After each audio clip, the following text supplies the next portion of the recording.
Bonsoir à tous et merci de votre invitation. C'est vrai que ça a été monté, Nicolas, au pas de charge.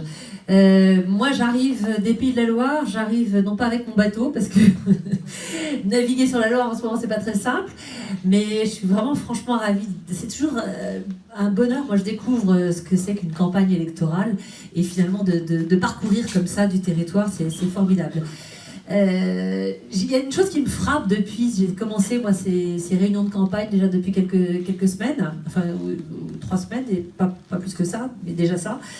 Et tous ceux qui parlent de l'Europe, tous les témoignages qu'on a pu entendre jusqu'à présent, il y a toujours énormément d'émotions. Je pensais à votre émotion tout à l'heure, dans ceux qui parlent de l'Europe et de leurs convictions, etc.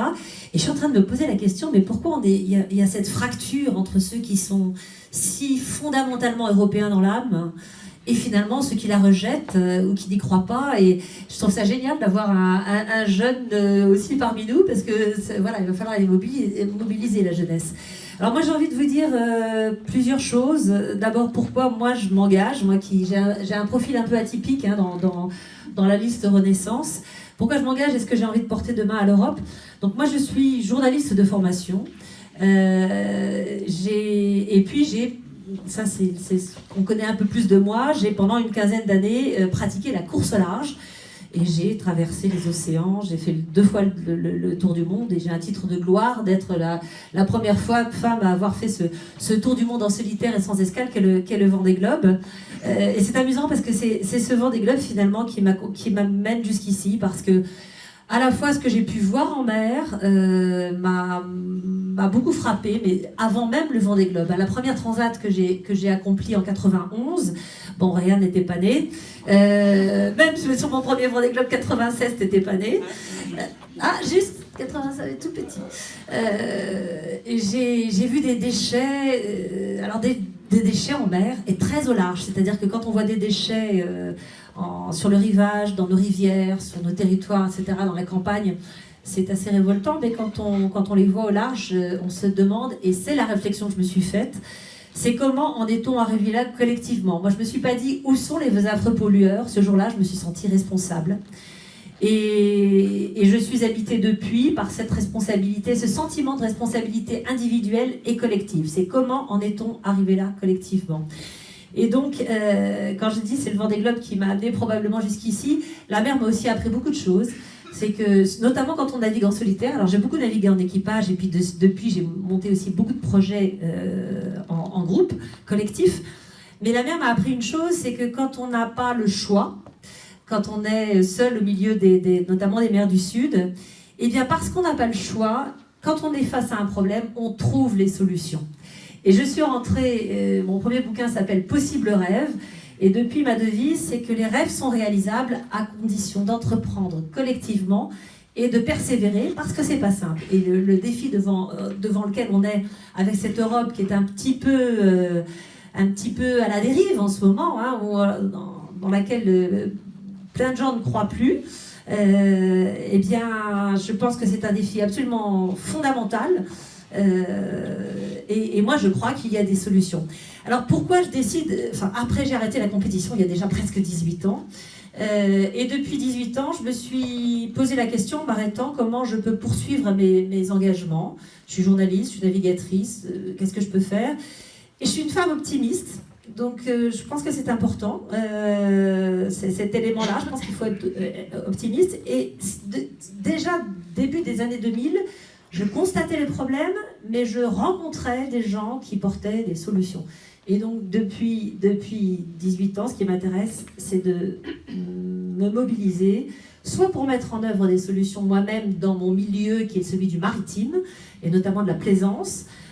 J'ai porté moi-même plusieurs projets de bateaux éco-conçus. J'ai travaillé vraiment, non pas les mains dans le cambouis, parce que je ne sais pas faire grand-chose de mes mains, mais à porter des projets collectifs de bateaux éco-conçus, etc.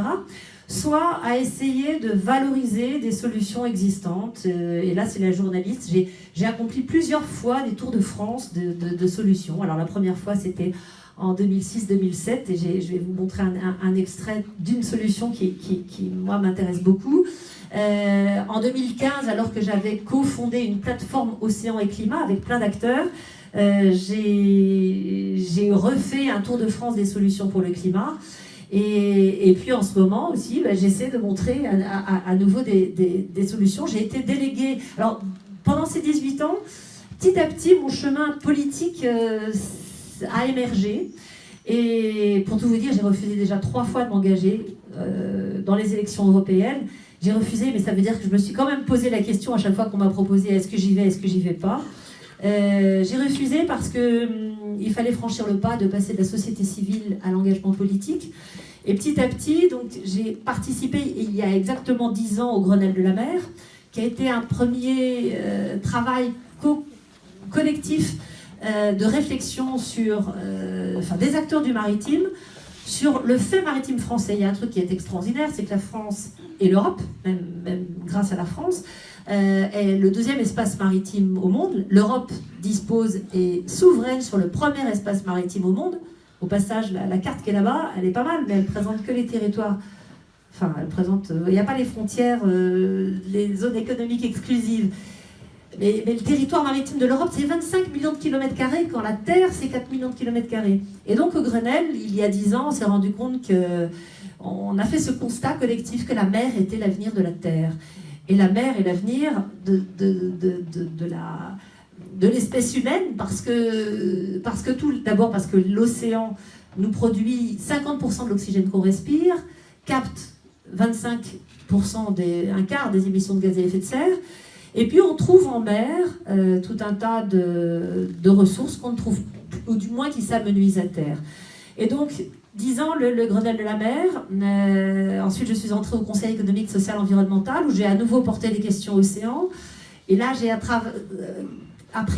continué à exercer ce travail de co-construction. Et l'Europe, pour moi, c'est un vrai lieu de co-construction. Ça, c'est pour ça que je pense que j'ai le tempérament pour y aller, parce que j'aime co-construire. Le marin que je suis n'est pas capable de lutter contre les éléments, il co-construit. La mer m'a vraiment appris ça.